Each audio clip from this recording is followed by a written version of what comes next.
when you heard that I was watching you guys on First Take talking about the running back situation yesterday.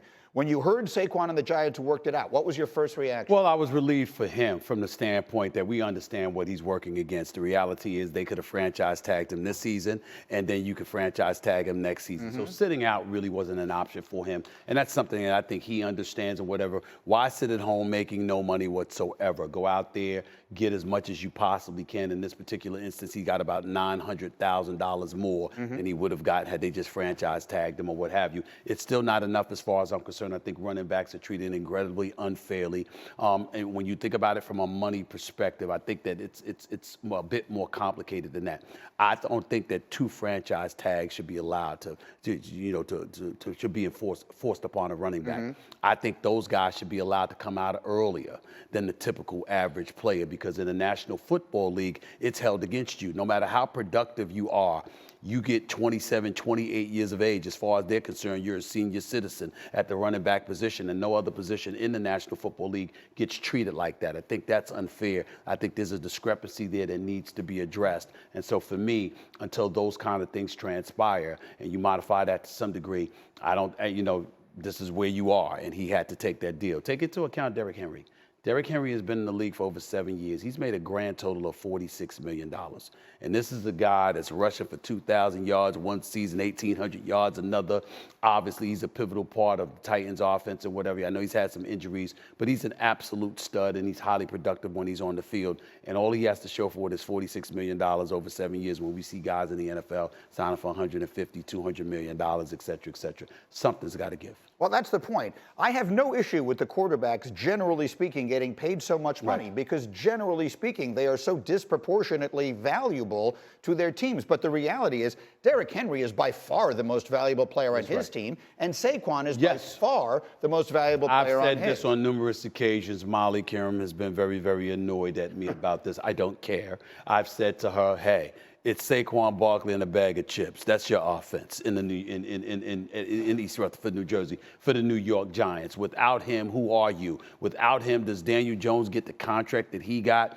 It's a damn shame when you're able to utilize his greatness to the benefit of others, but he can't benefit himself. There's something wrong with that picture, but I think it's in the collective bargaining agreement. It's in that franchise tag. It's in a player's inability to enter the league earlier. Remember, it's not the quarterback position. You hand the ball off to the damn running back, for crying out loud. It's not too complicated in that regard. And if you have the ability to come into the league a bit earlier so you can start making your money earlier, so they don't hold your birth certificate against you later on down the road, I think that's something that they should consider when it comes to running backs. Okay, so there's the situation with the news this morning. And the Giants, we figure again this year to be chasing Philadelphia and Dallas in the NFC East. Okay.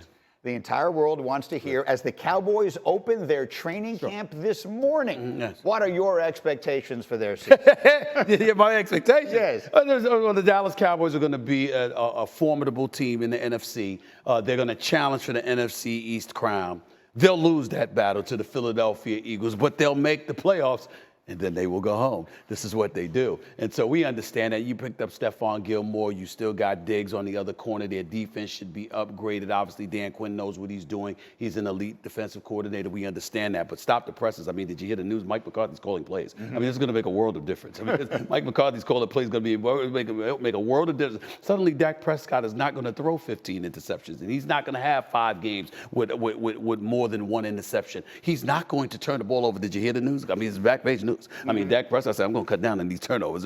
Like he just gets to say that, and it happens. Like, opposing defenses have nothing to do with it. I get it. I understand it. This is what the Dallas Cowboys do. This is who they are. I love the momentum. I love seeing Ryan Clark and others just bloviate about them. It's real special because, you see, I keep receipts, and I keep those videos, and it's on tape. You know what I'm saying? It's the beauty of television. You just have to call it up, you know? And so when they say stuff like that and they're bloviating about the Cowboys, I simply take stock of all of those videos, and I hold them in my back pocket to be utilized at my discretion. And I can assure you, I will be using them again this year. The Dallas Cowboys will be relevant until they're not.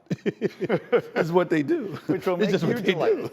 This is what they do. And it will once again disappoint you're the owner there, Jerry. No, that's my buddy. You know, I know it's your guy. That's my buddy. I'm not happy about that part. But so you know him. Yes. So he wants to get this thing done. Yeah. is the heat on the coach or on the quarterback in your mind this year in Dallas if it doesn't? I think it's on the quarterback. I say all of that to say that if you're Mike McCarthy, I don't think he's going to be at all, all fun aside. I think he's a damn good coach, and I think that he's somebody, obviously, that's going to run the football more. It's not going to be about having a top-rated offense and, and yardage and all of this other stuff where the defense can't get spelled for in any way. He's going to give him a break. He's going to have Tony Pollard and running back by committee behind him, running the football a little bit more. Obviously, you picked up Cooks. You got him with CeeDee Lamb. We get that, but I think the Dalton Schultz loss is a big deal, and as a result, Dak Prescott is going to have to throw the ball a little bit more downfield. That means it'll be a little bit more air under the ball, which means there will be opportunities for people to take advantage of that because he won't have his safety net in Schultz to throw the football to. And I think as a result of that, I don't think you're going to see people looking at McCarthy. I think you're going to see people looking at Dak Prescott, and they're going to say, enough's enough. You've been in the league for about 8 damn years. You ain't been to a championship game. You ain't been to a Super Bowl, but you got your bag, okay? What you going to give us in return? I think it's going to get to a point where people are going to start asking that about Dak Prescott. Okay.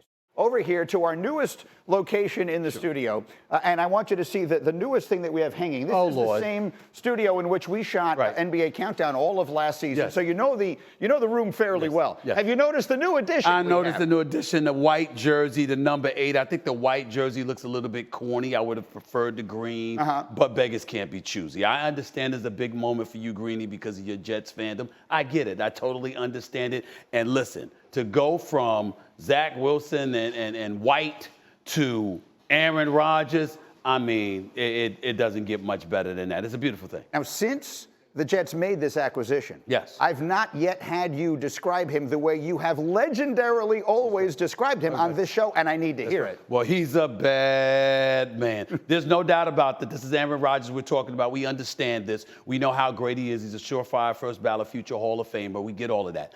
Here's what I would say to you. As great as he is, and I was only because I love the man, I love him, but I was just disgusted with him with the whole immunization thing and all of that stuff. But that's the past. Who cares about that now? Here's what you need to care about. 3 years ago, a playoff game at Lambeau Field, NFC Championship game, he lost to Tom Brady. Yeah. Matt LaFleur is fraught, in my mind, more so than Aaron Rodgers. You give Aaron Rodgers the ball. You don't kick a field goal and look for your defense to stop Tom Brady for getting 2 first downs. It's ridiculous. But then you came back and you lost to the San Francisco 49ers on your own home turf again, and you only put up 10 points. And then last year, in the same Lambeau Field, you lost in the season finale. Now, all I'm saying is, this is Aaron Rodgers. Again, he's a bad man. I get it. But damn it, there's 3 losses at Lambeau Field in back-to-back-to-back years in pivotal games to end your season.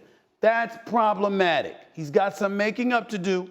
You got Garrett Wilson. You got Breece Hall coming back. You got a defense that is elite. But you're in the same conference as Patrick Mahomes, Joe Burrow, Lamar Jackson, Josh Allen, Tua Tagovailoa with Tyreek Hill, assuming he won't get concussed. Deshaun Watson, let's not forget him. Trevor Lawrence, let's not forget him. Justin Herbert, let's not forget him. So you got your work cut out for you. If anybody can do it, that man can, but he hasn't in quite a long time. Stephen A. Smith, 20 minutes away from the start of First Take. So good to have you back from vacation. Good to be back. Just the whole building feels different. Stephen A., First Take coming up momentarily. Meanwhile, is this a general philosophy? You don't like rookies starting when the season begins? That's right. And candidly, we could have done a better job. We didn't have a great alternative to Mark's not starting. And candidly, if Mark was on the show early on, we won despite him, not because of him. And I think these teams have done a great job of having good veterans. In Anthony Richards' case, Gardner Minshew is a good player. Andy Dalton's a good player. And if you're drafting these quarterback guys, you want them to be great for the next 10 years, not the next 10 minutes. So there is no rush to play them on opening day. Let them get settled and know the protections. That's where quarterbacks get hurt, and that's where turnovers happen. And that's why, to me, there's no rush to play them on opening day. Well, the rush sometimes comes from the contract piece of all of this, but that's a whole other conversation. RC, what do you think? No, I think that if these guys are ready to play, you put them out there. Mike just talked about let them know the protections. Well, what if they do? Let them understand the playbook, know the system. Well, what if they do?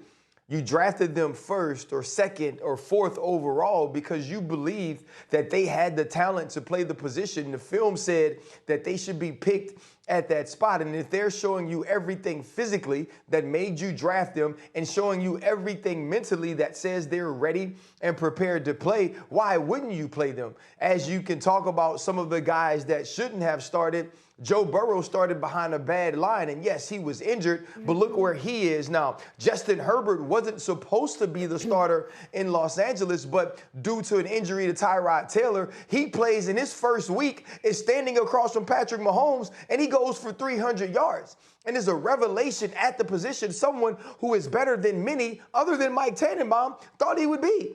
And so to hear that you should have a plan that guys should sit, to me is a little off because I think it's based on the player. And if the player is ready, that's what the hell you drafted him for. Thank you for watching ESPN on YouTube. For live streaming sports and premium content, subscribe to ESPN+.